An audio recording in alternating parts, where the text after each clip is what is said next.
Good evening, everybody. Welcome to another Price Tag Aquariums live stream.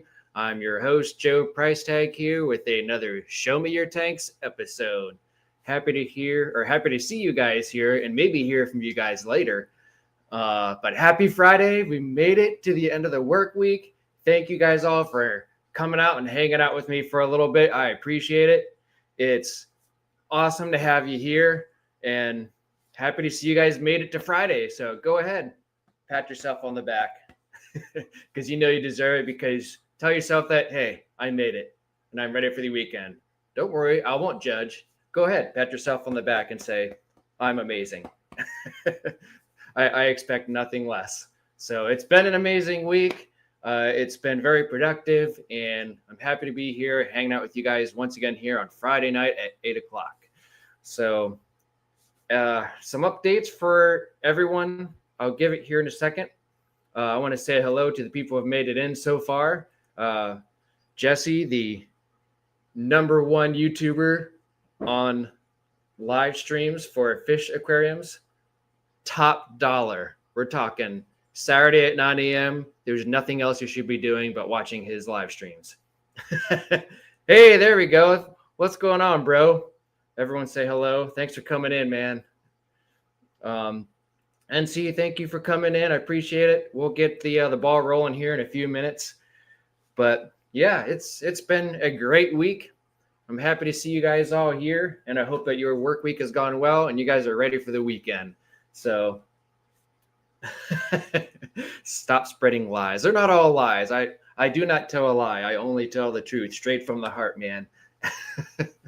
But yeah, thanks for coming in. Uncle Smileys, thanks for coming in and hanging out with me for a little bit. I appreciate it. Some updates before we get the ball rolling.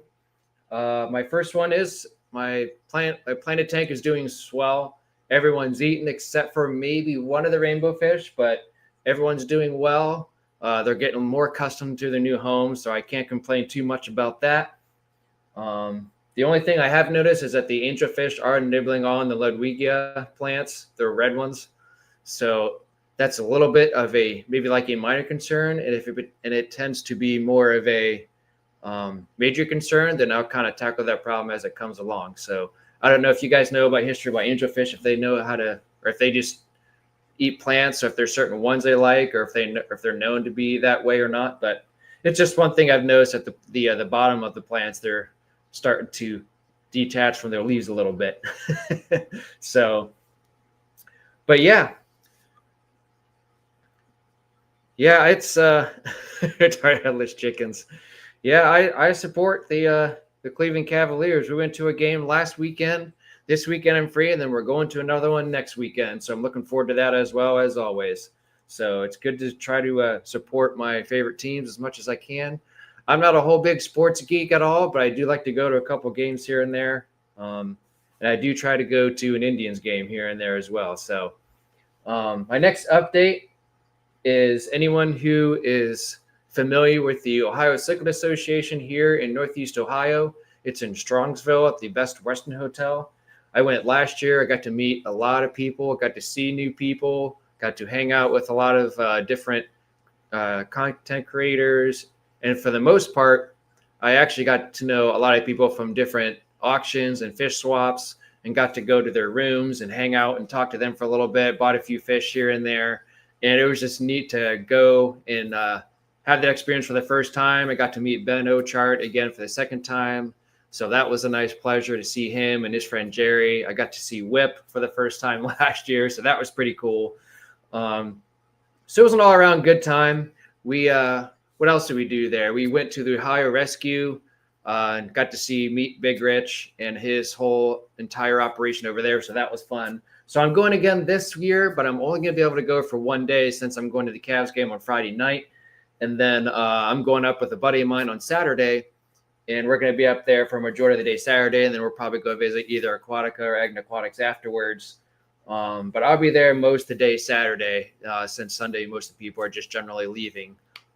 So that's the update on there. I hope that if anyone, I might do a live stream too, like a pop-up live stream, maybe like a vertical live stream on my phone, just to kind of hang out with you guys for a little bit. So maybe keep an eye out on Saturday and I'll have my buddy use my phone, and we can do like a pop-up live stream as we're walking around the hotel, seeing different people and seeing the event stuff. So I think I haven't posted anything, but I thought about doing that, but I didn't like do like a time frame just because I'm not really sure the exact time of when I'm going to be doing it. I'm just going to kind of scoping things out first and then go from there. So that's another update to keep an eye on, is to next Saturday is I'm going to probably do a pop-up live stream while I'm at the OCA.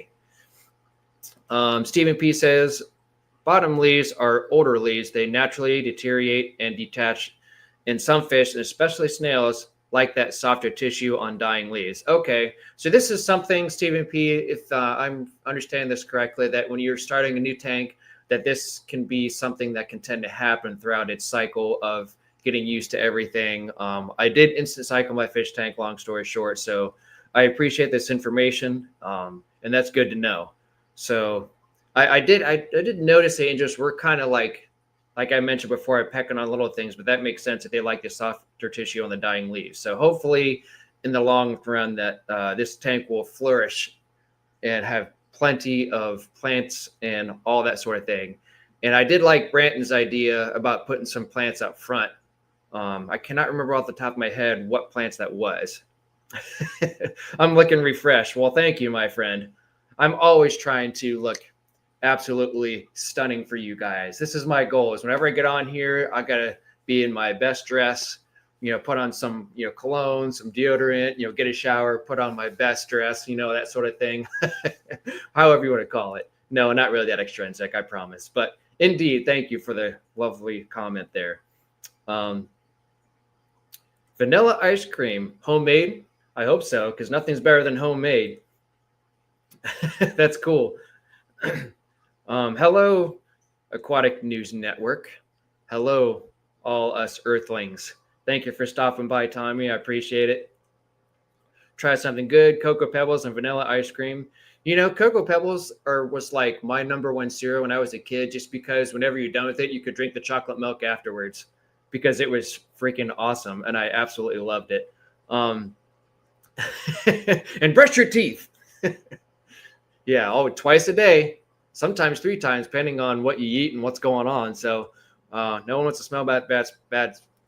No one wants to smell the bad breath. So yeah, I think that's good. Another update. If you guys haven't checked my live schedule yet, I added 2 more. My first one is on. Let me see here. It is on the. I don't even know my own schedule. This is horrible. I scheduled it, and they're both on Aquarium Simulator. I hope that you guys will join me at least for a little bit, even though it's something different. My live schedule is, the first one is 11:28. Because of me going to the Cavs game on Friday, I can't do it on my normal time. Fridays at 8 o'clock, so I did that the day before.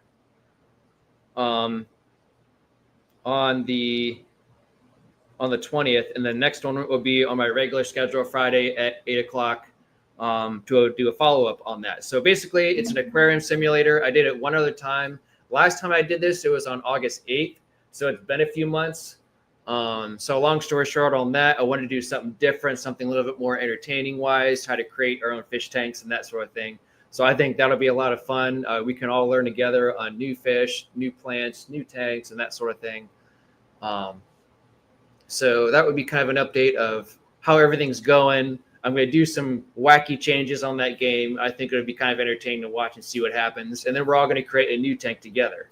So, and then after that, I'm going to do a follow-up the following week and see how things progress. But I do have a video idea that I might do. So if I don't end up following up on that second Aquarium Simulator game, I might switch that around to a different topic, depending on I'm getting a hold of a company that I'm going to ask some questions about, and I might do in a live stream for that day. So if I don't come up with that, it'll either be separate or I'll do that in place of that. So that's just kind of like a heads up for you guys.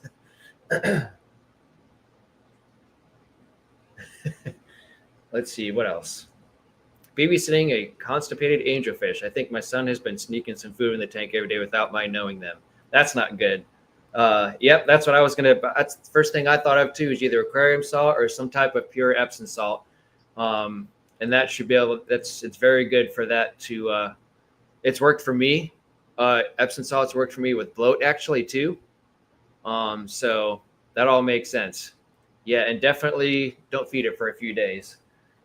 Let's see, what other updates do I have? I have an electric blue car that died, which I knew was kind of on its way. I wanted to heal it, but truth be told, I think his sunken belly was probably a little bit too far, and electric blue cars just do not do well in my water.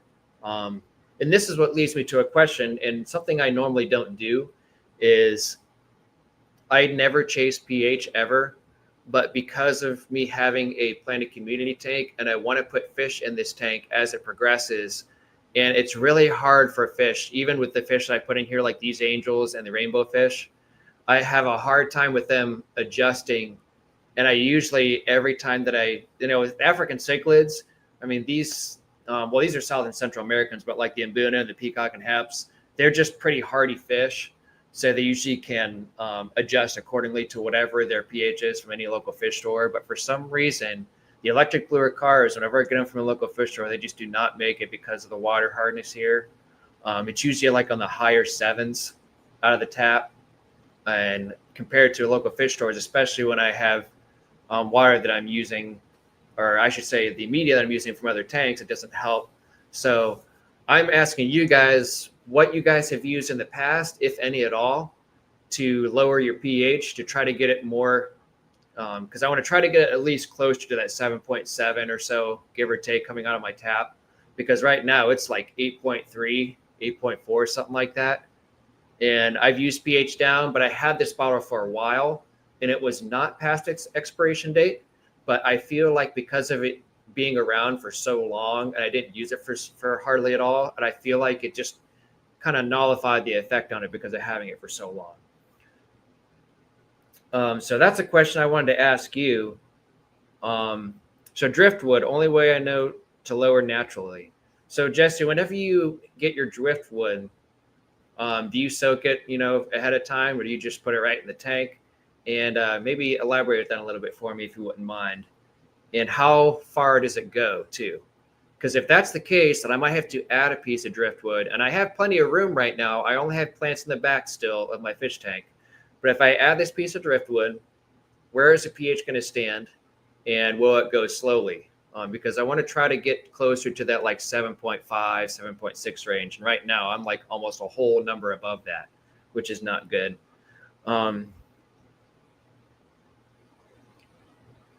Okay. Yeah. And Tommy, like this, I've always heard that you're not supposed to chase pH because it's not good, because it can be stressful for the fish and that sort of thing. But it's really disappointing when you want to try out something new or try out a fish that you've always liked before. And because the transition, even knowing about the fish knowledge, if they like this range of 7.2 to 7.6 pH, and you drop them in a pH of 8.3 to 8.4, they don't really accustom well.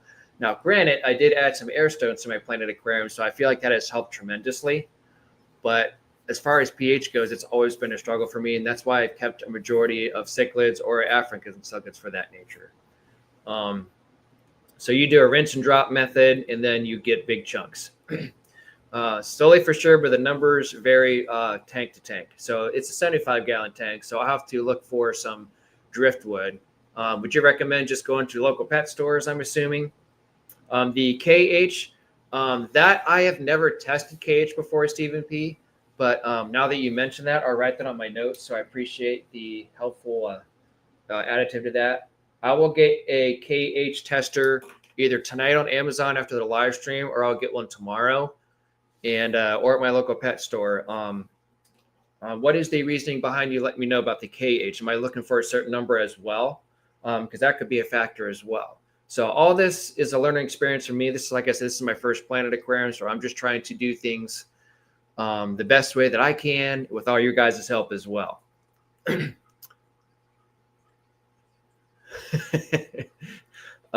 So yeah, I will definitely get one of those. Unless there's a pH down that you guys recommend. It doesn't seem like you guys use that. And like Jesse said, the only way to do it that he likes doing is to add a piece of driftwood in there. That is very true. Plenty of driftwood to go around there. And Matt, you remember that we probably hit a driftwood or two whenever we went on our last fishing trip. So I should have grabbed that one while we hit it because it would have made the trip worth it. Of course, just hanging out with Dad and you and the guys with the boat and stuff were fun, and Rick. But yeah, stupid trees. Liquid tannins in it. All right, I'll write that down too. Stephen P, are you streaming tonight? Tannins. All right, liquid tannins. I will look for that as well, Jesse. I appreciate it. So I got 2 things I need to look for. And you said driftwood. So let me write that on my notes too. And then my last update is I got rid of my baby Imbunas. Thankfully, like I really wanted to put them in my Imbuna tank over here that you guys can't see off camera.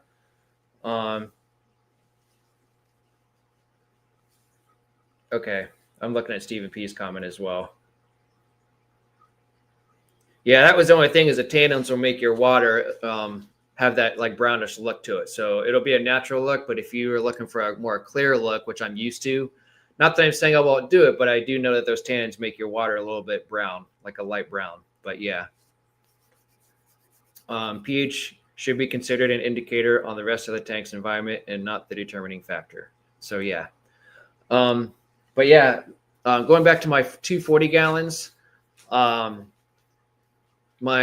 40 gallon I ended up with 19 smaller Imbuna mixed between mostly Yellow Lab, ACI Yellowtail, and what was the last one? Kenny Eye.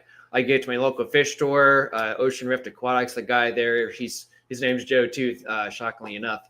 But I mean, I haven't talked to him about a year. Then he messaged me back, and we communicated, and he was able to accept my fish, and gave me a little bit of financial help. Nothing big, of course, because we all know how that goes. But it was very generous of him to get a hold of me, and I was able to help him out at the same time with his business. So it worked out. So I ended up giving those to him. And then I have some Severums that I'm going to test out a little bit on my new tank with the Angels and the Rainbows. I'm going to start easy and just put a few Severums in there and give it a week or two and see how they do. And if that goes well, then I'm going to put the rest of the Severums in there for a bigger grow out tank until they get a little bit bigger. So then I can start working on my project over here later on down the road. So that's kind of all my updates and what's going on and that sort of thing. Stephen P says, I have a cage of 7 degrees and I'd have coffee colored water by the time tannins move my pH very much. Coffee colored water. Yeah, that's going to be, is that like permanent then? I'm curious to know. And Stephen P, would you say you were, or were you not streaming tonight? I think you normally do yours on Friday too, right? Because I usually stream right before you guys, if I'm not mistaken. But yeah, that's all my updates for this week. Like I said, I think I covered everything. My plan to tank, the angelfish, OCA next Saturday, my live stream schedule for Aquarium Simulator, my electric blue Acara, and then my water conditioner. This is my last one. Couldn't think of it. Okay, and you can remove the color with Purigen or carbon. Okay, that's good to know. I didn't know that, so I'll write that down on notes too. Remove with Purigen, carbon, or carbon. Okay. Okay, you're streaming in an hour-ish. Got it. So you must be doing it like 9:30 then. But yeah. Hey, Mom, thanks for coming in, hanging out with me. Is Dad still around? Is he hanging out and watching too? If so, say hello. You need a ton of driftwood. Okay. So with those in mind, my last update is I ran out of my liquid. I ran out of my liquid dechlorinator or water conditioner. Sorry, not dechlorinated, water conditioner. So I've been doing this for 5 years. I've been using the same liquid API. What was it called? It was a water conditioner plus. I wrote it down here. Oh, here we go. API Stress Coat Plus. I've been buying the same 1 gallon jug for a long time, and it's lasted me, a decent amount of time. even doing all the water changes I did when I used to have 30 plus tanks. Oh, hey, Dad. Didn't know if you were still in here or if you were in here, but hey, hello. Thanks for coming in. Hope Mom's doing okay. Hopefully everything's going good. I'll talk to you guys tomorrow whenever we see you. Brain freeze. Is it homemade ice cream, Jesse? I think you said it was. But one of the new things that I did, I've never done this before, but I've heard very good things about this. I was never against this. I've heard things from, I'm not going to mention anything, but I know that someone has mentioned that this is not good to use, but I know a ton of people that use this water conditioner and have no issues with it. So my water conditioner was called API Stress Coat Plus, and with tax, I think it was $34.90 with tax. And I was getting that on a Amazon subscription basis, so I was getting like a couple bucks off as well. But what I went with because of this is because it jumped up from the last time I got it. And I know that Jesse's always talked about saving money and making things more efficient and doing things by saving money and simpler in the aquarium hobby. And this is one of those things is my gallon jug went from $34.90 all the way up to $71.38. And it was like that for like a month. So I quit buying it. And then I have a little bit left of that, my API Stress Coat Plus, but I don't have much left. It is now, I looked at it today on Amazon, it is now $66, which is still double the price of what I was paying for it.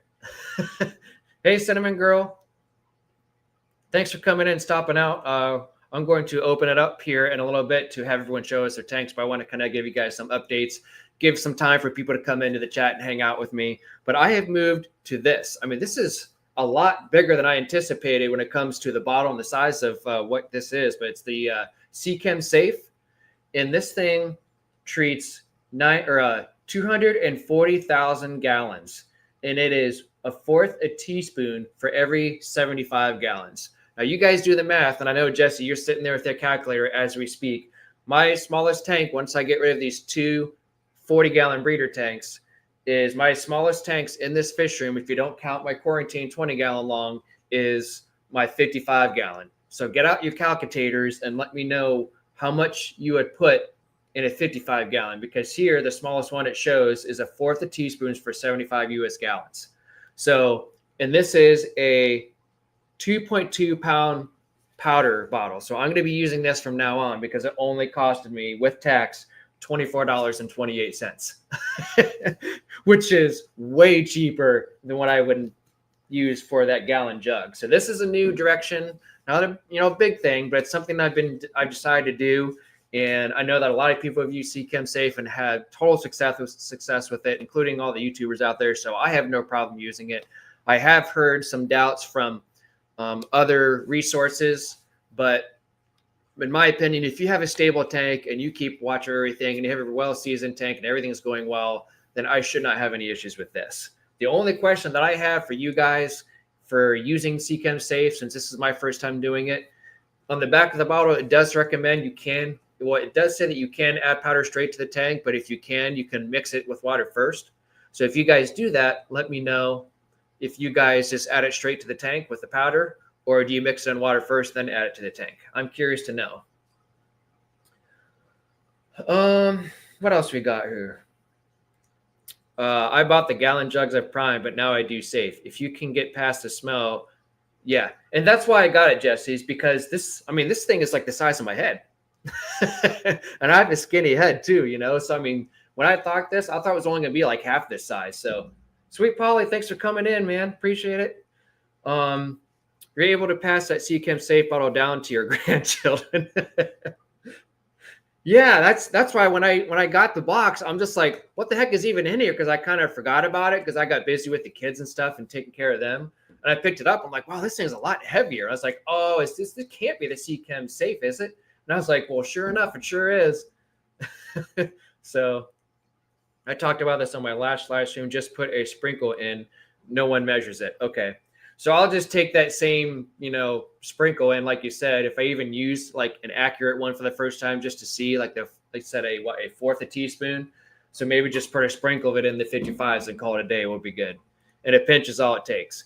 And that's what's great. I think that's what's so nice about this. Not that I don't have anything against the liquid jug that I was using, the API stress coat, but this has been on my mind for a long time. And I'm actually looking forward to using this, and I'm going to continue to save money by going this route because you use hardly any of this stuff to treat your water. So I'm excited for the future. It'd be good for 10 years. For nano tanks, like your pinky tip and dip into the water. Is that really what you do? Don't lick your pinky finger twice after you dip it in. Because you imagine if like you messed up and you're just like, dipped it in, then you did it again, and you're like, you'd have to rinse your mouth off with like rubbing alcohol or something. How do you maintain that tank in the back? Is there a secret door? It's one of those bookshelves in the back that you got to find the right book. And the right book is by Stephen King, The Shining. So you got to find that book and it's not in alphabetical order. But once you find the Stephen King book of The Shining, just slightly pull it backwards, and there's a giant creaking sound when the door opens. And then I can get to the back of my aquariums. No, I'm just kidding. It's a double door, Loopy. There's a video on my channel that I will share with you. Let me see if I can find it here. And I will post it on here for you. If you guys give me 2 seconds here, it's an old video, not too old though. It's all about my in-wall tank setup. It's only like a 6-minute video. So let me go and share this on here.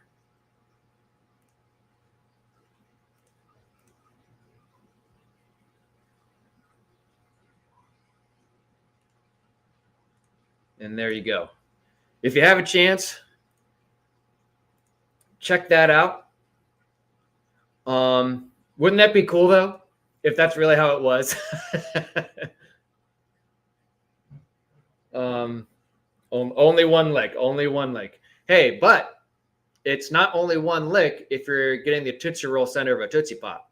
1, a 2, a 3. Crunch. Hey, how many licks does it take? You were right on the money. My head was in the same boat as you, Jesse. Of the safe jar. That's hilarious. Here's Johnny. Just pour the powder in your mouth like a pixie stick. Oh my God. This just sounds like a horrible idea, guys. I'm so glad I brought this up though, because this is developing very good conversations with you guys. I'm looking forward to all the events of me using my pinky finger and hopefully not doing it twice in the same pinky. I didn't even like pixie sticks. Even when I was a kid, you would have a little bit of that pixie stick and it was just sour. It was just blech. So yeah, let's get the ball rolling. We've got all the fun stuff out of the way. And if you haven't checked that video out on how I did my in-wall tank setup, my brother is here. Everyone say hello to my brother. He's the one that helped me put this in together because I could have not done this by myself. So it was a big project. FYI, my brother is not into the fish aquarium hobby at all.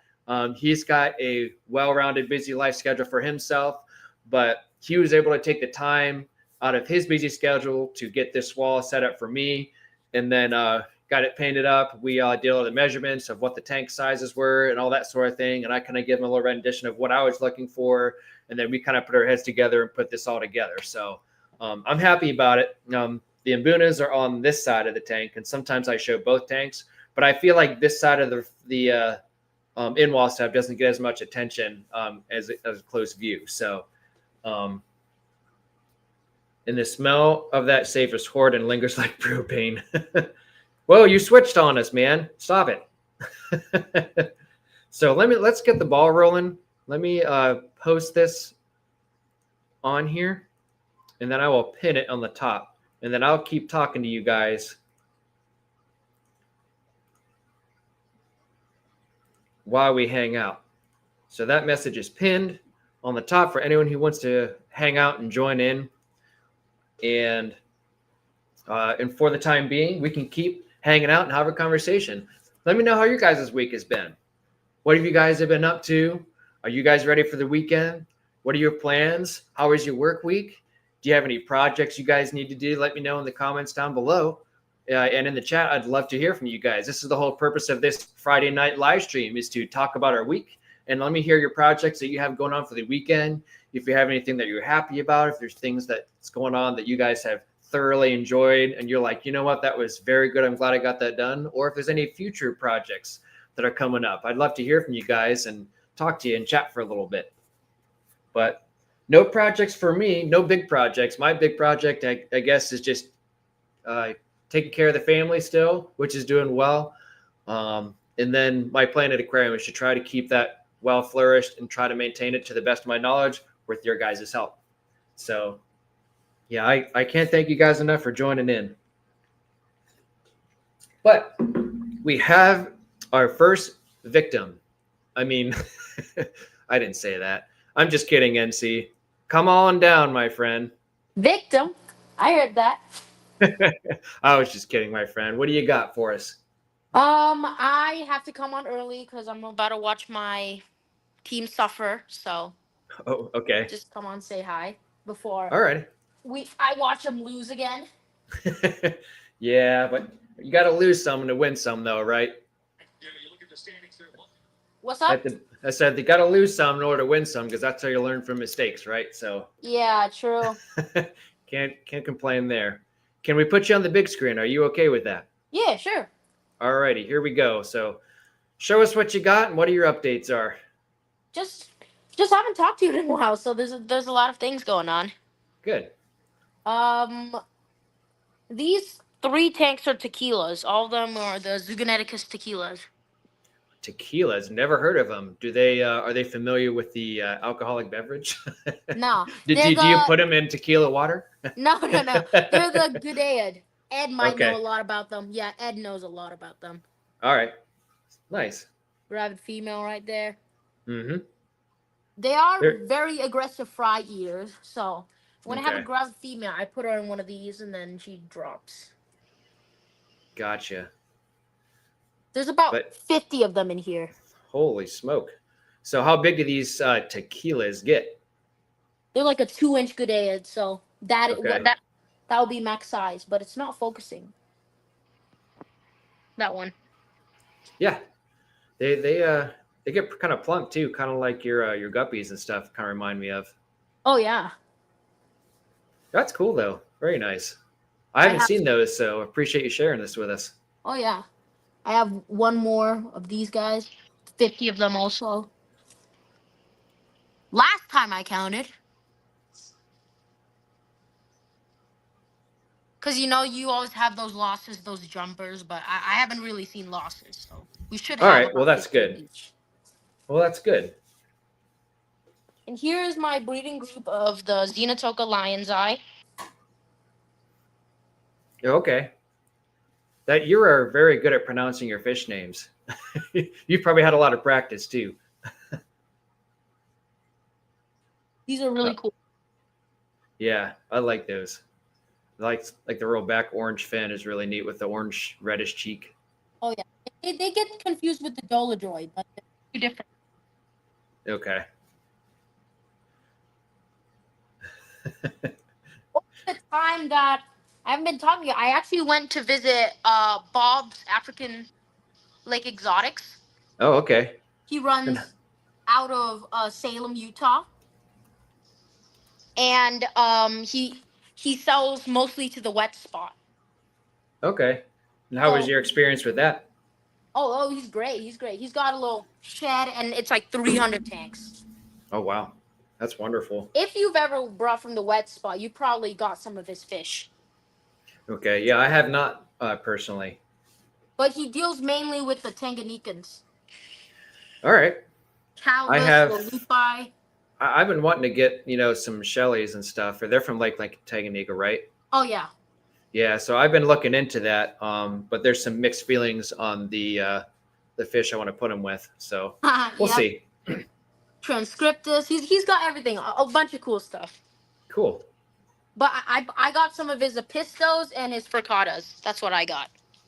Cool. Now, are you looking to breed those then too? Oh yeah, they're inside. Nice. Okay. So. But look at the size of this crypt. Yeah, that thing. Do those things grow fast? Are they known to grow fast? No, I got them. Well, it's been a whole year, but I got them when like that. Okay. That's what Brent and Lightcap were suggesting me to do on the front of my planted tank is to grow some crypts up front and let them Oh kind of spread yes. out. I think that would be a good idea because I was originally going to go with Shelley's per suggestion of Henry, but like I said, with the mixed feelings, Brent said to go with crypts and it might kind of offset the tall plants from the wider plants. Put another vote for the crypts. I like the crypts. There you go. But how I do my tanks is bare bottom, and then I pot all my plants. Okay. Does it make it just easier for you to clean as a personal preference? It's just aqua soil and then some sand. Okay. Yeah, it's not bad. It's very different. I remember you kind of doing that and kind of going that route, so it seems to be working out for you well. Oh yeah, mainly pleco tanks because they crap the tank up. So I like to just pot them. Yeah. And I at least try to keep plants in all my tanks because I feel like it's better. Yeah. But sometimes with the cichlids, it's iffy, you know. Yep. Because they are sand diggers, and that's kind of what they like more and prefer more. Like maybe like some monstera, pothos off the top. Maybe that would work. Yep. Here is some platinum half peaks. Why not just throw them on? Well, they're jumpy too. Oh yeah, they are. And how many running tanks do you have currently? 25, I think. Okay. But most of them, some of them are inside, but I don't like showing my inside because it's an absolute crap mess in there. Fair enough. Inside's just like personal, and this is like breeding. Okay. Your tanks are very pristine. Thank you. Yeah, you're doing good. It's a bit cloudy in this one, so I plan to do water changes while watching the game. Okay. And that's another crypt in that tank too, right? Oh yeah. Yeah, those things are doing well. I have the sand, and then a bunch of stones to hold the roots down. Because when they come new, I don't know why, they just tend to just like give in and just float. Okay, I got So I put a bunch of stones in there. Yeah, I might have to do the same thing, depending on because my substrate that I have in my planet is fairly deep. So I tried to put it deep into the substrate, and if that doesn't work, I'll keep that suggestion, or I guess what you're doing, I'll kind of keep that in mind. I guess you should say. In here we have some L519s, Rios. Hard to see. They're all hiding in there. It's in the cave. My brother said it's so clear that it looks like it's just potted plants in an empty tank until you zoomed in. Thank you. Yeah. How I do it is some of my tanks look like absolute crap, and I've learned something that the coarser sponge filters, this is just my opinion, the coarser are better at collecting waste, but they can't really house too much bacteria. Yeah, I've kind of, whenever I had 30 plus tanks, I kind of learned that myself too. And the more finer sponges, granted, you do have to clean them up a little bit more often, but they tend to hold more bacteria. Oh yeah, definitely. And that's something, like I have 2 co-op ones over there, and those are not as clear as these tanks for some reason. Okay. Still, they're very nice. Thank you. And here we have another pair of the L519 Rios. Okay. Hiding as all. They never come out. Like, never. And then in here are the grow outs. Again, we have the pots of plants. Very nice. Now, are those small pieces of driftwood there? Is that real or? Yeah. Okay. And in there we have an Ancestris Wobbin monster. Okay.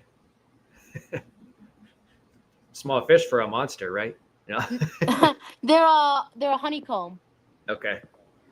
These are just the babies. Are those gold nuggets? No, they're Ancestris Wobbin monster, honeycomb plecos. Okay. Do you own any gold nuggets? I don't. They're too large. Now, how big do those things get on a full grown? Because I almost got one a couple weeks ago, and I decided to hold off until my tank flourishes a little bit. I have no idea, honestly. Like, I'm not really into the hype Ancestris.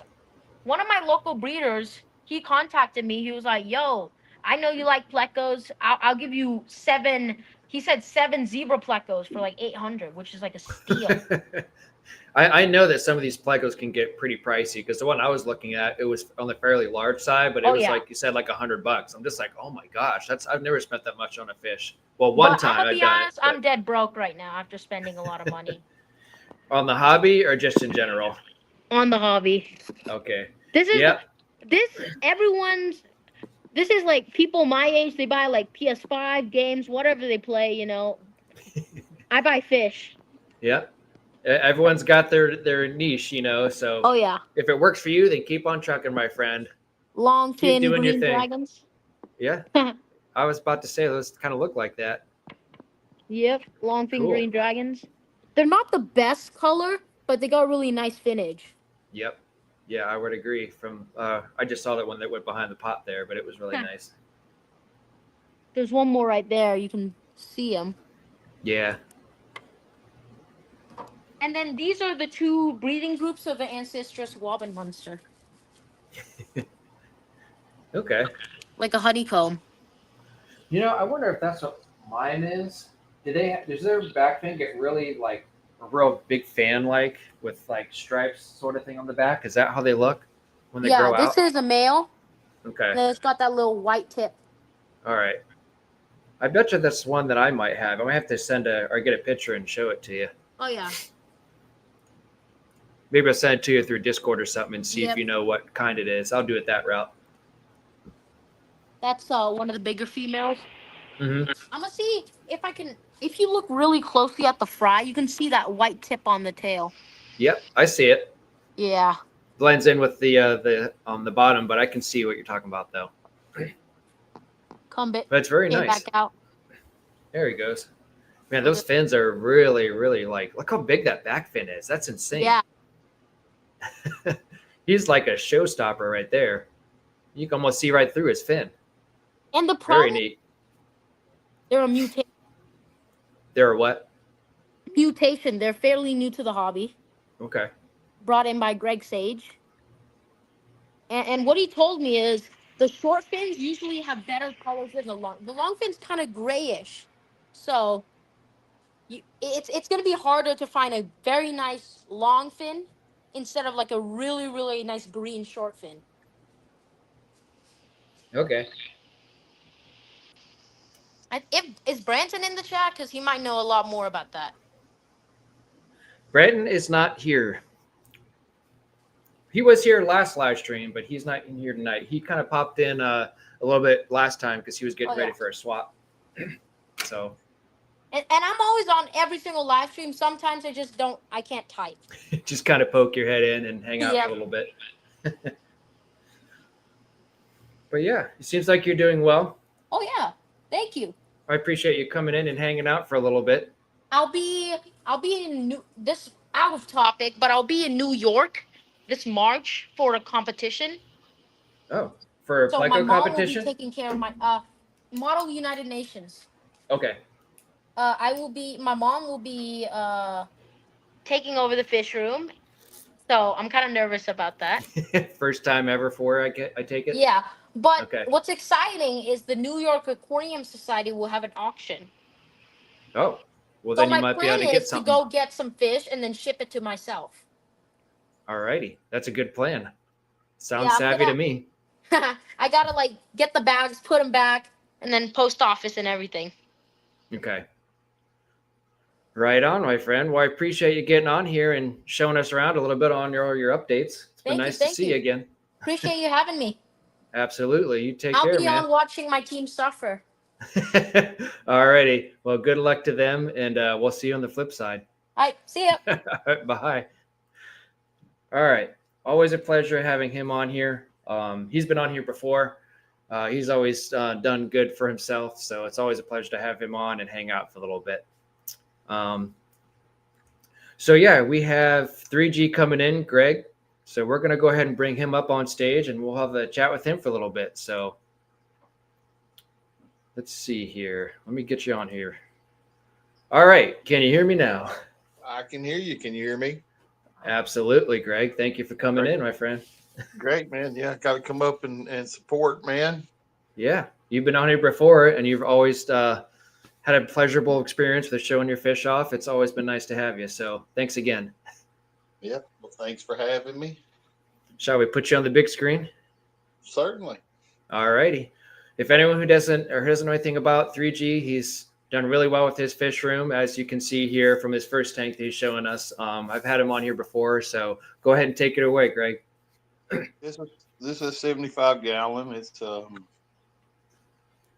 dirted, just regular dirted substrate. It's been set up about, I don't know, 7 or 8 years now, Okay. and it's just kind of on cruise control. I don't. Now, is that just river, or that's just all dirt? Then that's not like tiny pea gravel or anything like that. That is, this tank had an issue with it when I first set it up.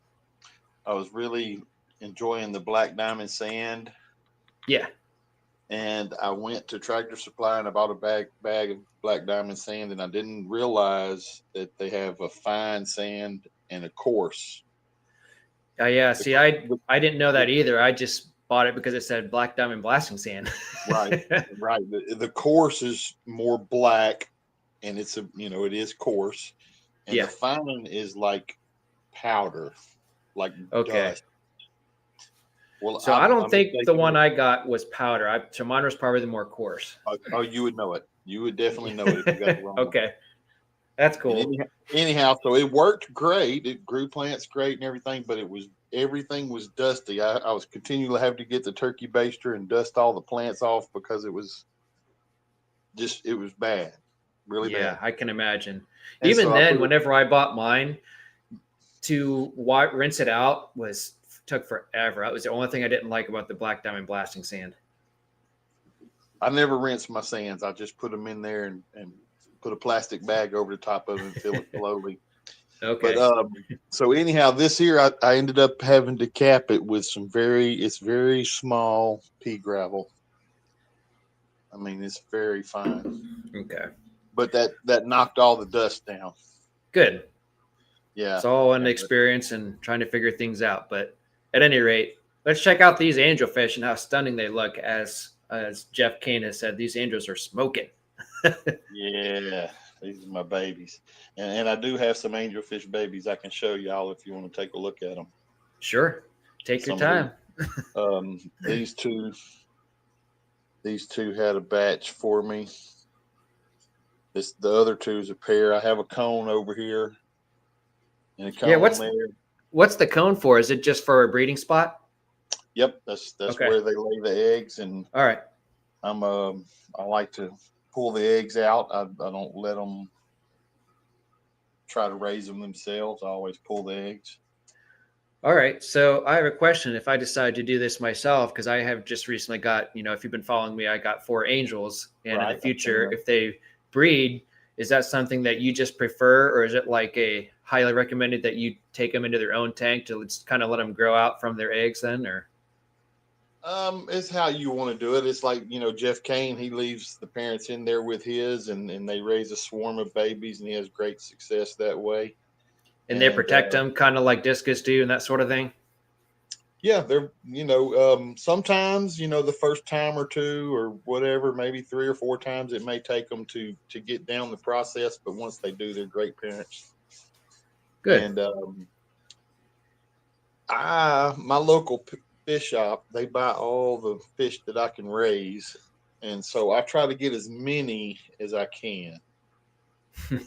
And by pulling the eggs, you're going to get more generally than if you leave them with the parents. Yeah, I think that's why I've always, whenever I was breeding Afrin cichlids, I always just tumbled on myself and put them in their own tank. Because, like you said, if you want the most out of it, then that's what you got to do. So, Right. very well, very very well Yeah. looking fish. They you can tell they're healthy, and since you already got some, you said that they're doing well for themselves. Right. This pair right here, I picked up 3 of glow angels from a lady in the parking lot of my local fish shop. She was bringing them in to turn them in. Oh, And I was like, well, let me get those from you. And they were stunted. They were little tiny guys. okay.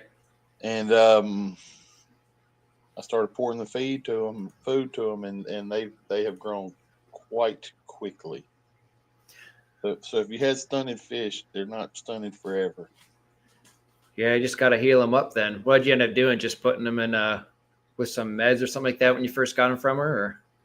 No, I think she had them like in a 10-gallon tank or something like that. It was a very small tank, and so the fish stayed very small.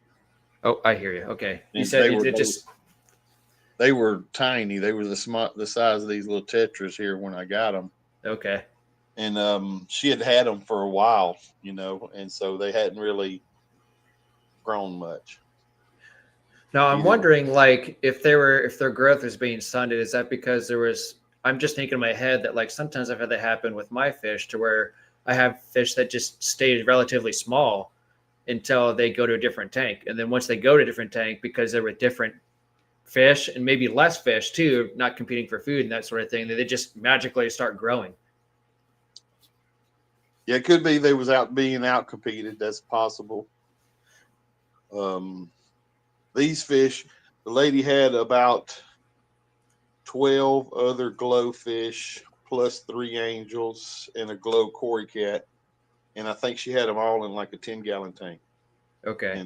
And they stayed tiny. Everything that she had were tiny, and she had them for a while. But anyhow, Father Fish told me to pour the food to them, and that they would grow, and they sure did. I Yeah, was absolutely. skeptical. I was pretty skeptical. But that's good though. Yeah. So anyhow, here's another 75 planted tank. Are these the ones with your ultims in them? No, the Altums are in a tank in the back. I can show them. Okay. They're tank in the most beautiful condition, but I'll show them. Fair enough. It's not a show off tank right now. They're they're a skittish fish for me. They're Okay. very. I almost went with that, but I decided not to, and I don't know why. I don't have a reason to because it was one of those things I was looking at. You had some Altums available to you, really? Yeah, there were some at my local fish store about an hour. I just got to drive, a little over an hour to go get them. They're worth it. I mean, they're skittish fish. Um, but I'll show them to you here in just a second. Now, what kind are these again? Is that the lighting, or are they just whitefish? Or are they actually blue on the fin on the top? They're kind of more green. They come off as blue. It's a Because of the lighting. Bulgarian seal point. Okay.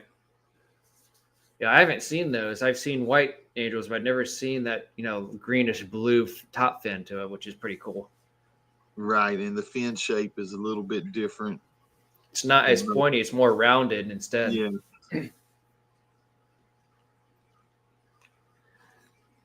I like it though. Now, is there other fish in that tank? I didn't see anything yet. No, there's some bristlenose. There's bristlenose in a cave. There's a girlfriend back here underneath the tree.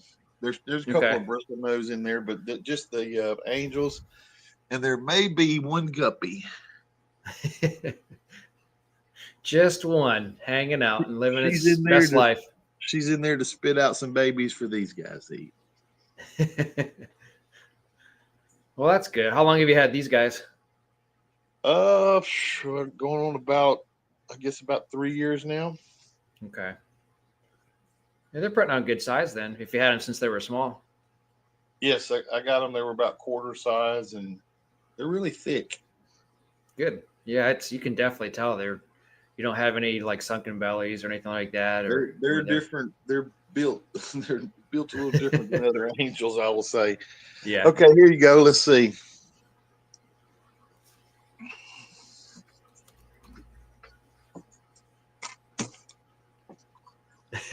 Ed says 17 watches and 12 likes. Come on, guys. You can do better. Just kidding, everyone. No pressure.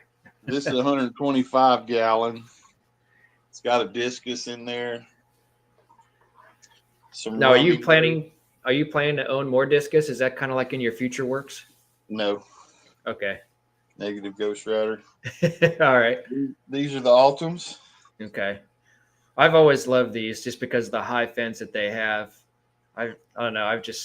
I should have got them, but I just didn't. They're big fish. They're really big. Yeah. I could have sworn that they were in a different tank, but you've always kept them in this tank then, huh? No, they were in a 55 gallon, and I recently Oh, moved them, and they have okay. been pouting for months in this tank. You would think going from a 55 to a 125, they would be happy, but they're not. Yeah, I don't know. There's still a little bit of skittish with my angels right now, but I do see like a day by day, like it's literally like a make a 5 to 10% difference of each day gets a little better. So maybe that's just something they need to get accustomed to. I don't know. It's just me spitballing. Well, if you notice the other tanks, they were right up on the front glass, and they're like, "Feed me, feed me, feed me." And these Yep, guys, they're kind you of just like, chill. "Yeah, feed me, but don't get too close." Yeah. Hopefully they'll get a little bit more comfortable, but if not, maybe they're just more of a chill fish. Yeah, yeah, and wilds are kind of like that. Which, uh, hang on a second. Sorry, hope I don't make anybody sick. Now All right, we'll go over here. the Altums, Ed's Aquatic saying he doesn't have him because his pH is or his water is too hard. So do they have to be at like a lower pH, like a 7.4? I hope not, because mine's at 8.2 with Okay. 750 plus TDS. Oh, Ed, what is your pH? Just out of curiosity, if you don't mind me, if you don't mind I'm running on that a in the chat. well. Yeah, me too. So You see mine's all like those a see all holy those pink smoke. pink You, angelfish babies? that's insane. Like that has to be like 100 fish right there. I'm gonna say about 100 to 150. Yeah. Now, is that just from one litter, from one egg? That Yep, that's one batch. That was one cone worth. That is insane. So I've never, like I said, owned fish or even bred angelfish until now, since I was a kid. So this is all kind of new to me in a sense. So you really just take that cone and put it in a tank, and they just kind of grow out and just come out of the eggs. And then what do you do with the empty eggshells? You just rinse them out and put it back in the tank, or The cones, yes, you just rinse them off and put them back in the tank. okay, They'll lay the eggs on the cone, and I'll put them in a tank with methylene blue in it okay, to stop any fungusing. yeah, And usually in about 3 days, they'll drop off of the cone down to the bottom usually, okay. and they become wigglers, and they'll lay on the bottom and wiggle for about 4 days or And so. you and Usually you it's leave about them. Go ahead. Sorry. usually it's about a 7 or 8 day process from the time they're laid Okay, until they start free swimming. And when they start free swimming is when you want to start feeding them. gotcha. Good No, information no there. food before that at all. Okay.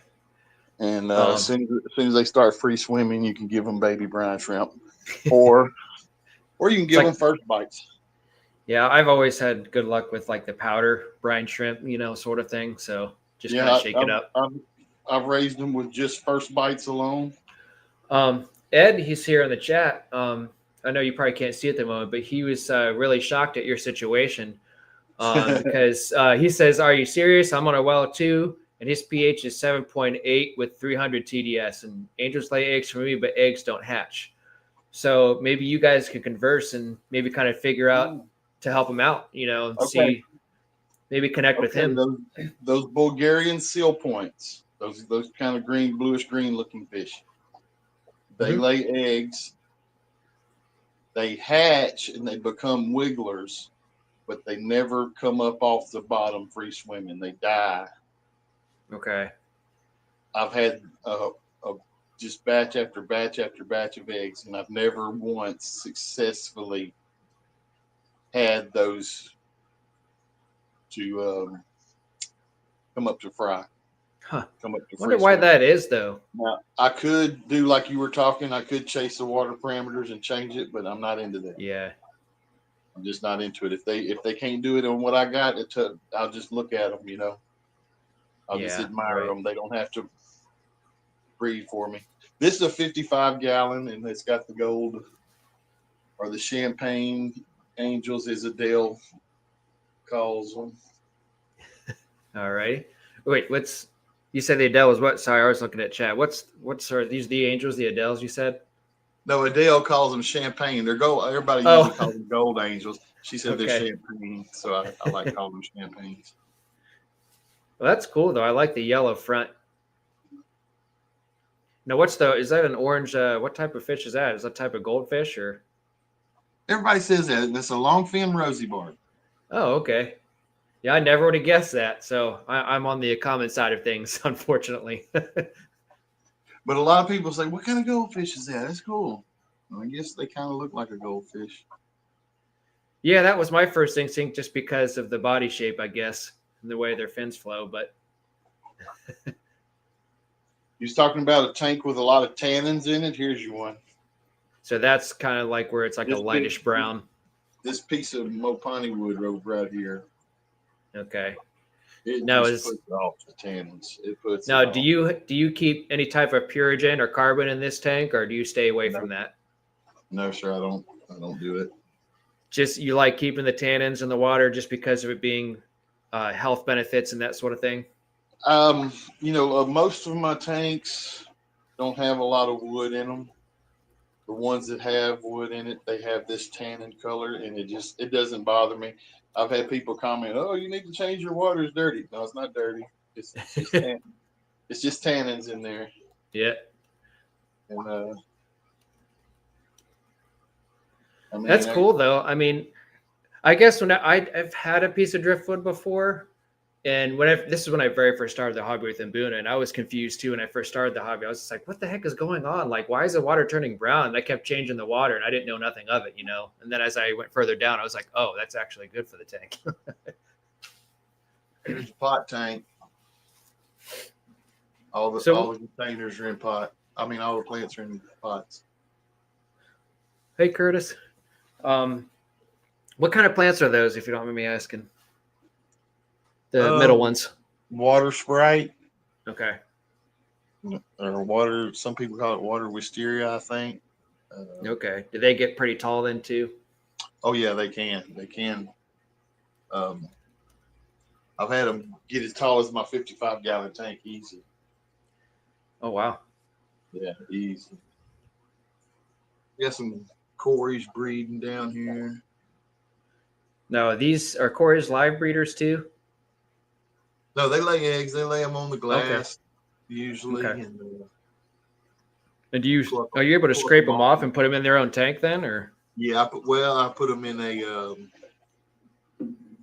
breeder basket. The little floating plastic breeder basket thing. I just put them in there in the tank and go with that. Well, that's good to know because I didn't know that either.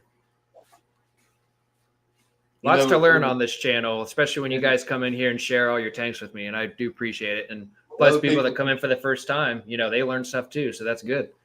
Other people can chime in. This has been my luck with Corey cats. If I put just a male and a female, generally, which I have 2 males and 2 females in this 20 long. Yeah. But generally, if you put one male, 1 female, they won't eat the eggs. Oh, really? They won't eat them. They'll let them. That's been my dealings with them. Have you heard otherwise from other fish keepers? Everybody says, "Oh, you got to have Corey cats in groups, like you got 6 or 8 of them or whatever. They need to have a bunch." And I guess that's true too, because you get a lot of eggs that way. But they eat a lot of eggs too. The ones that aren't spawning eat the ones that are spawning's eggs. Now, how do you tell which is? I've never actually really looked into this about what Corey cats, if they're male or female. How can you tell? Is it just color? Is it by way the fins are? Or okay, you see the fat ones, and you see the skinny ones. That would be it then. That is it. That is the best way I can tell you. They're same all with like your Molly's community fish that the moms are always going to be a little bit fatter. Equally the same as well. They're all good, and the females will be nice and plump and round, and the males will be kind of long, skinny, ugly looking things. I got you. They ain't ugly, but they ain't as fat and sassy as the females. I got you. That makes sense. And that's just been my experience. And like I say, people in chat may chime in. And yeah, that's what June said, that the females are much bigger. Yeah. Interesting though, like if I was interested in doing the chorus, because I thought about doing that in the far future or near future, depending on my situation. Long story short, because I do have a 20 long, I can kind of mess around with a little bit. If I could try that and see how it goes, because I've always done live breeders and obviously the mouth breeders, but I've never done the egg layers. This is my first time experience with that. So yeah, the tour has been everything we expect and more. So it's been a pleasure having you. If you're ready done with me, I'll get down. You can hang out too, unless someone else joins in on the bottom, then we can have more people up. There's some goldfish. There's Spanky. Say hello, everybody. Say hey to Spanky. Hi, Spanky. What's the reason behind that name? I have to ask. I have one fish that has a name, and it's him. That's Spanky. And I didn't want goldfish. I've never really been a huge goldfish fan. Okay. I was at my local fish shop one day, and this guy was not letting me leave without him. Oh, one of those things that kind of sticks, and you're like, all right, I can't get rid of this guy. He was showing out on that tank. He was acting crazy, just swimming up and down the glass and dancing around. And I was like, you got some personality, dude. And so I got him and I brought him home, and I kept calling him a little rascal. I like this little rascal. It's a cool little rascal. And so Spanky was my favorite little rascal, and there you go. We ended up calling him Spanky. Have you ever seen the movie Tommy Boy? Oh yeah. Okay, that's what my mind first went, is whenever they were talking about, hey, who's your favorite little rascal? Or is it Spanky, sinner? Yeah. When he caught him in there, I remember that. Yeah. Thanks, Ed, for coming in. Appreciate it. Here's your black angel. Looks like a hole in the tank. That guy is dark. June likes alfalfa. Alfalfa. Yeah. And she also said that she's seen the kind of fish that just says walk up to the glass or swim to glass and says buy me. So that was your situation with your goldfish. You should name that angelfish Midnight. Yeah, really. That's a pair. Okay. And this is another one. The black angelfish have been really a puzzle for me. I've really not had good luck with them.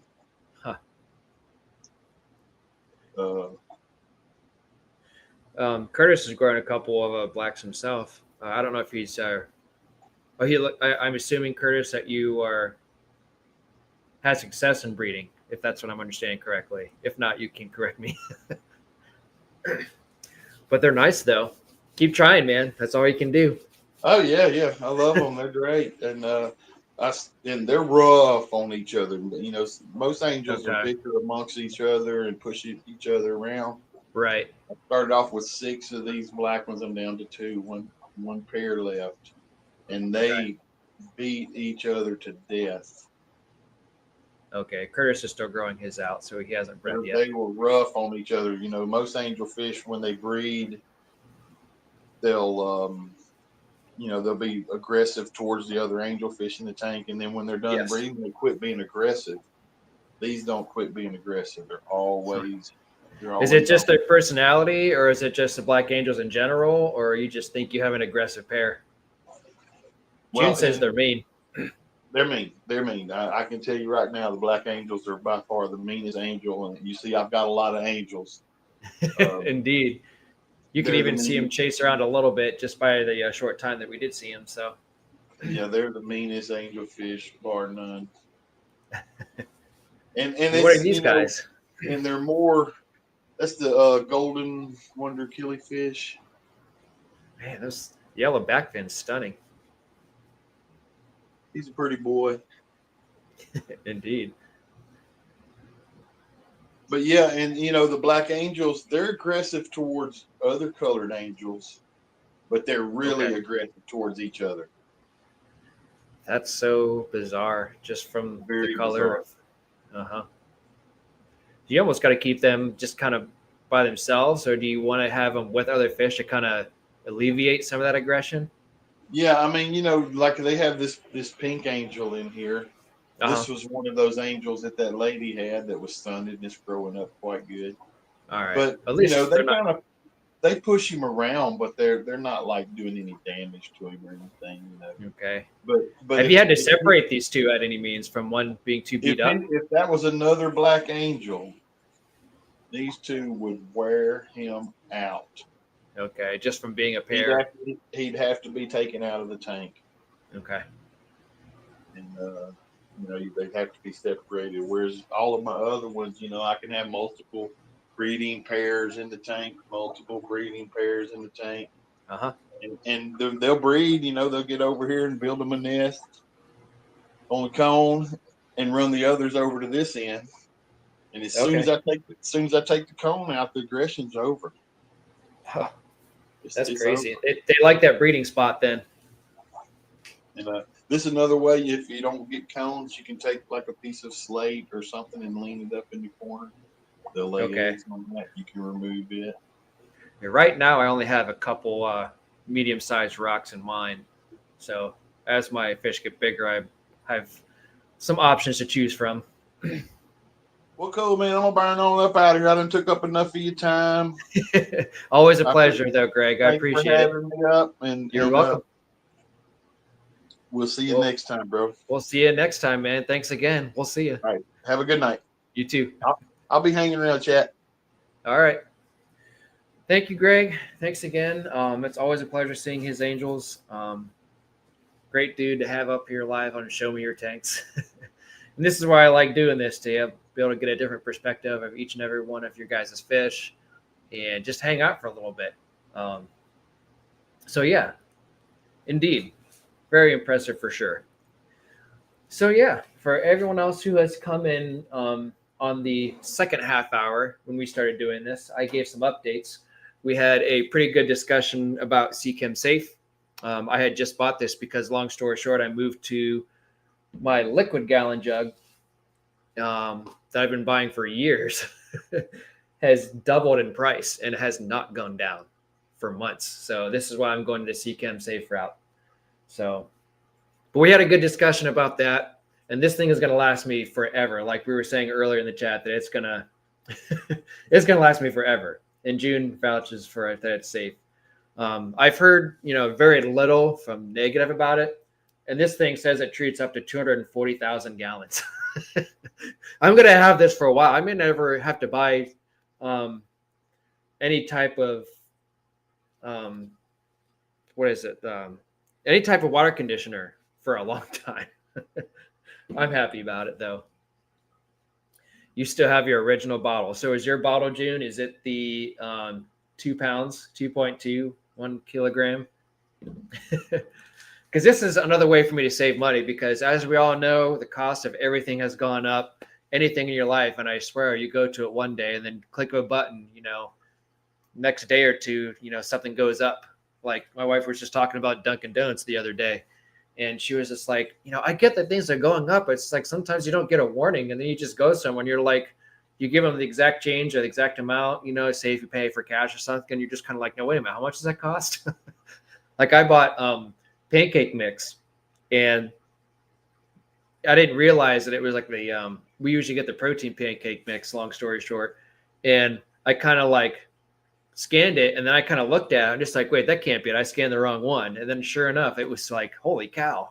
So this was my way of saving money for my fish hobby. And like Jesse always says in his live streams, that I believe this is going to go a long way, and it's going to help me from buying 1 gallon jugs, which is now $66 compared to the $34 I was spending. So same size. Okay. And I like the liquid. I guess I was just a liquid guy. June, you can answer me in the comments down below, but it seems like a general base thing that everyone uses is they can just add the powder right into the fish tank. Stephen P was on here, Jesse. There's a few others that were commenting about it. On the back, it says you can mix this with water, like pre-mix it first and then put it in the tank. But I've also heard that people just add the powder, and that seems to be the general consensus of everyone using this, is they just add it straight to the water and they don't have any issues because everything will just eventually dissolve fairly quickly. Yeah. Insane. people with big tanks should probably have this stuff too. I think that's what this is made for. Because it only gives you like the smallest tank that they give the directions for is 75 gallons. So yeah. Grizzly Rat, thanks for stopping by. If I think I know who this is your dad Craig? At any rate, thanks for stopping in and hanging out for a little bit. I appreciate it. Yeah, and that's what I figured too. That seems to be the general consensus for this stuff, and that's the reason why I bought it too, is because I just want it to be simplistic and easy. So I'm just going to probably put it right in the tank. And few fish have eaten it with no problems. This is all good things to hear. I think I'm heading in the right direction for sure. But yeah, I'm looking forward to going to OCA this weekend. My friend Tim's going to go with me, so I'm not going to go by myself.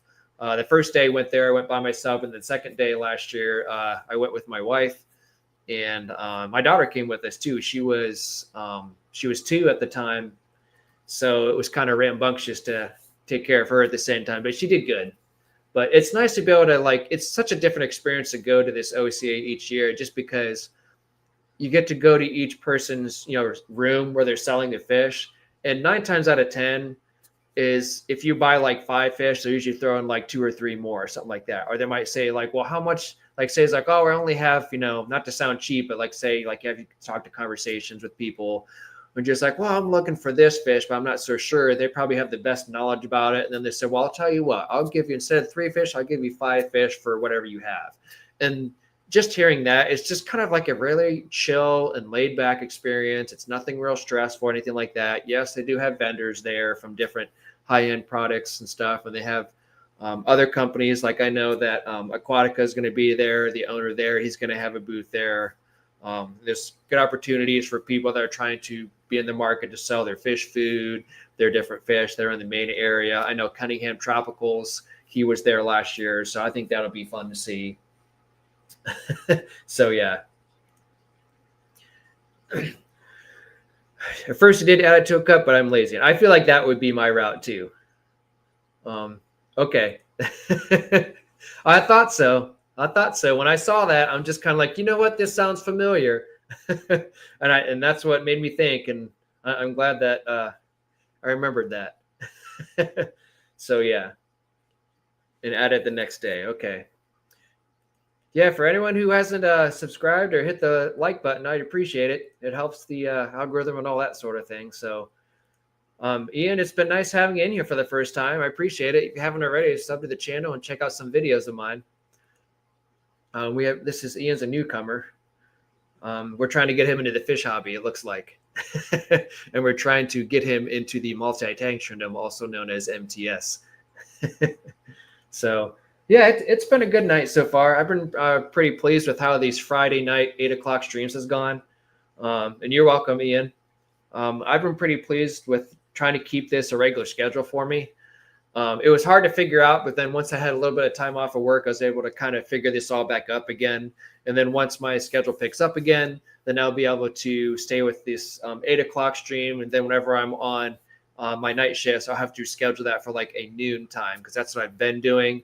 Is I'll be able to do 3 weeks in a row of 8 o'clock. And then there'll be 1 stream per month. We'll have to do like a stream at noon or 1 o'clock or something like that, because I'll be on night shifts. So that would be the only day. So hopefully I can get back into that rhythm, do it like a once a week thing, give you guys some updates, start some new stuff, and then kind of go from there.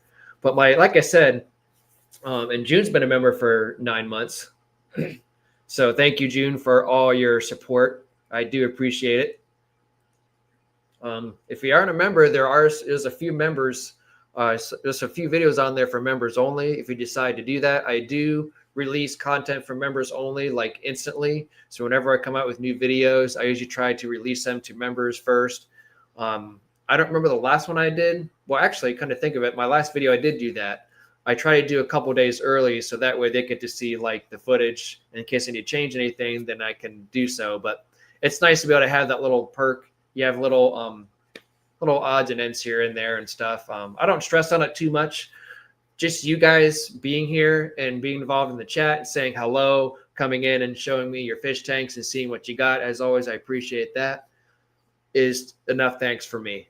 I don't really go out of my way to try to get everyone to draw in and ask for a whole lot of money, but it is greatly appreciated. But it's not my goal. My goal here, my goal is to come out, hang out with you guys, see some of your fish tanks, give you guys some updates on what's going on here in the fish room, let you know what I'm up to as far as the fish hobby goes, and even outside the fish hobby, I'm still trying to broaden the horizons, and this is why I'm doing my planet tank too. But I'm also trying to get other content out there. So that's the whole purpose of me doing the video game series of oh shoot, what's it called? Behind Glass Aquarium Simulator. So I'm going to be doing that on my next 2 live streams, just because it was a lot of fun doing it the first time, and it's been 3 months since I've done it. So I want to kind of like do some funky stuff with that first tank that we all created on that live stream, and then hopefully create a new fish tank after that. So it's a whole different stream, instead of me hanging out in the fish room, it's kind of different. So it's kind of nice to have a little different thing here and there to kind of spice things up a bit, I guess. But yeah, I do too. It's an aqua decor background. A lot of people don't like the aqua decor backgrounds because it takes up a lot of space, which is true, especially if you start getting some of these big giant 3D backgrounds like I have upstairs and the one in my 220 gallon. A lot of people don't like that because it takes up a lot of real estate, a lot of tank space. So theoretically, they don't go that route.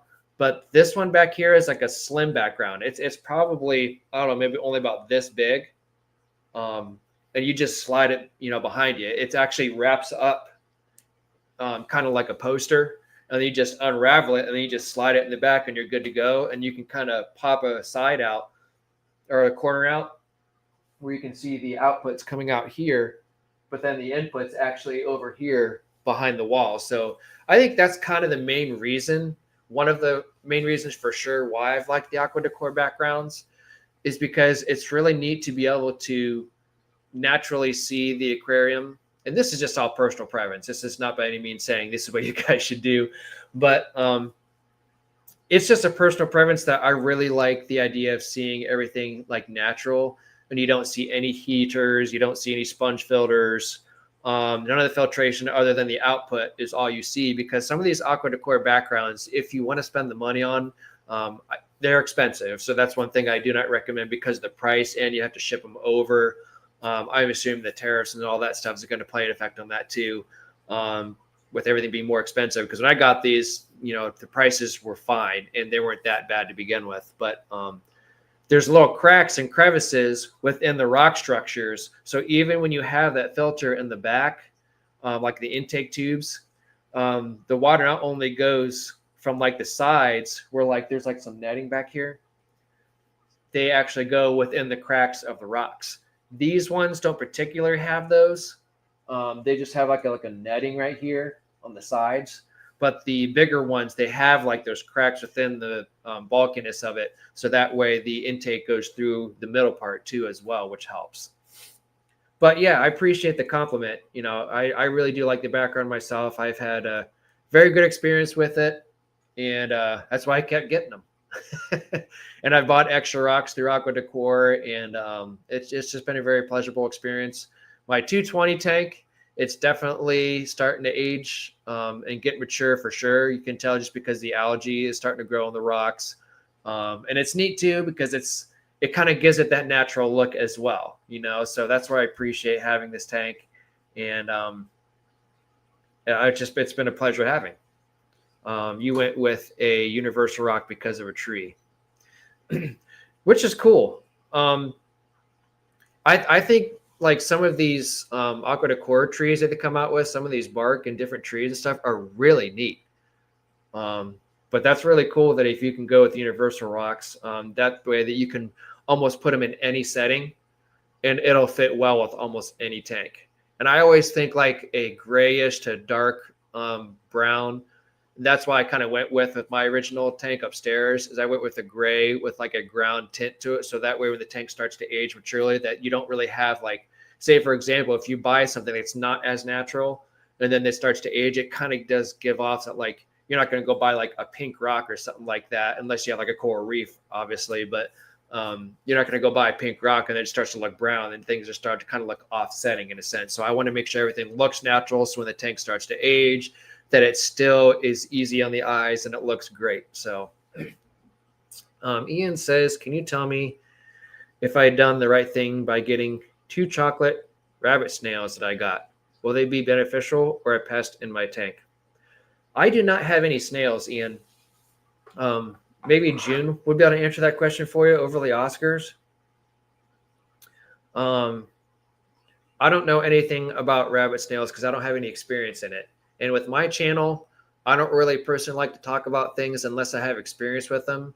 The only thing I could do is look things up, which we're all capable of doing. And if there's people in the chat that can answer that question, then chat, you can all jump in on that, and more power to you. But if I don't have experience with it, then I really can't give you the best advice. So June here says, Ian, you're the most beneficial thing to your tank and everything poops. Which, in all fairness, that is the truth too. I mean, you have to think that the most beneficial thing for your fish tank is you and yourself keeping an eye on things, making sure you're doing your maintenance and keeping your fish happy and healthy, because it is a project, it's nothing easy.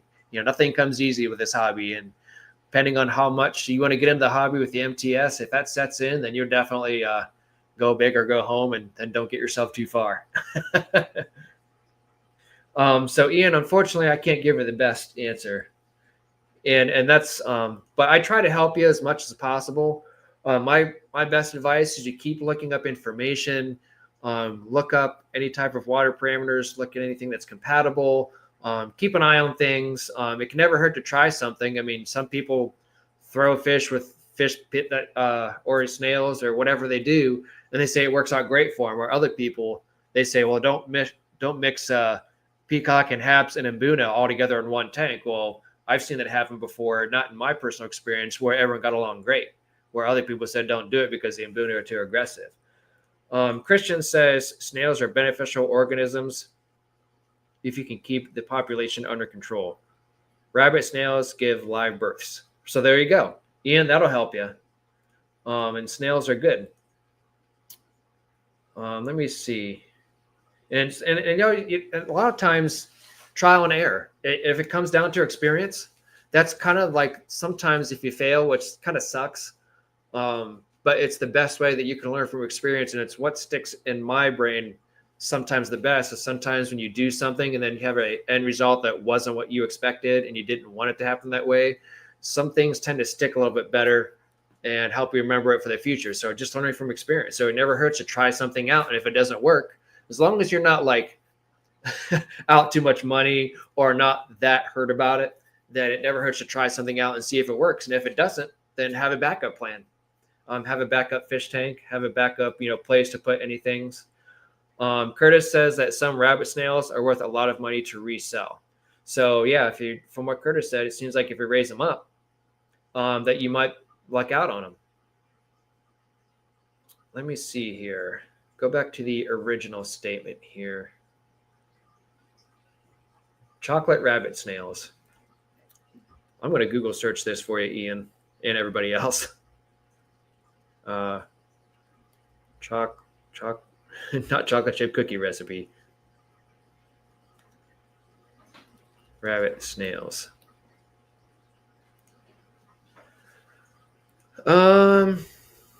Okay, so let me see if I can share the screen here.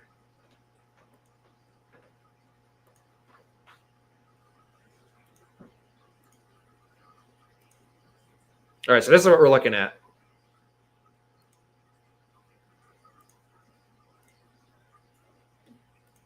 This is what you have, Ian. I'm assuming you have some rendition of these guys. I can see why they're considered chocolate.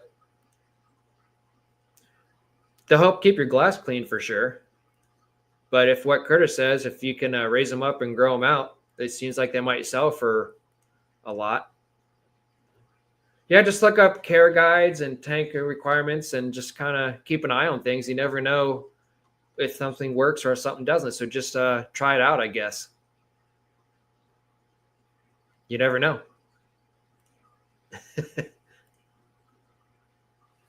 Ram's horn snails.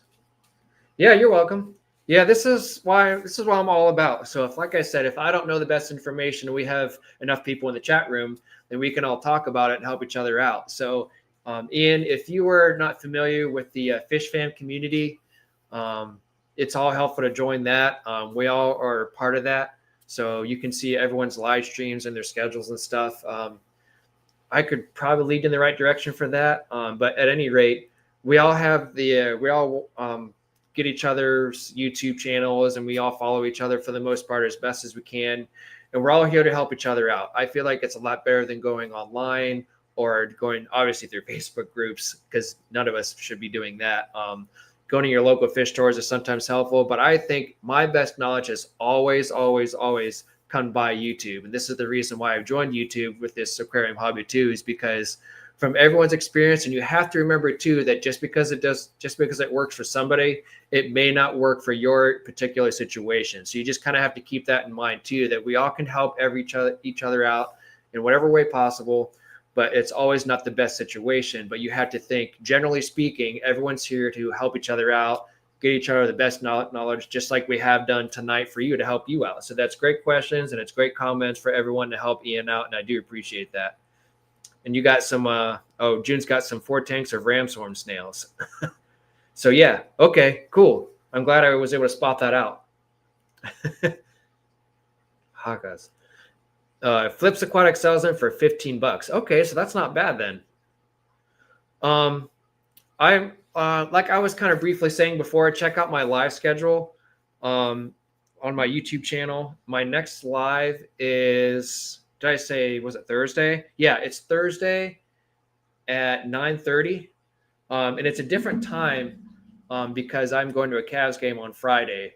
I'm trying to keep my consistent schedule of going Friday at 8 p.m. But that it's going to be every week. And once every month, I have to go on a noon instead of 8 o'clock p.m. due to my work schedule. But that's my next live. I'm going to be doing something different. It's going to be video game based, but it's an aquarium simulator. So it was fun doing that. So I'm going to be doing that Thursday. And then the following week, I'll be on my regular schedule doing Friday at 8 p.m. But generally speaking, I'm going to try to stay on this schedule so more people can join in. So I'm not so random on my live streams, because from my experience, if I try to keep a consistent schedule, more people tend to know when I'm going to go live. So that way I get more people to join. Because if it's random, it seems like people can't keep up with me. Yeah, and make sure you have notifications on too.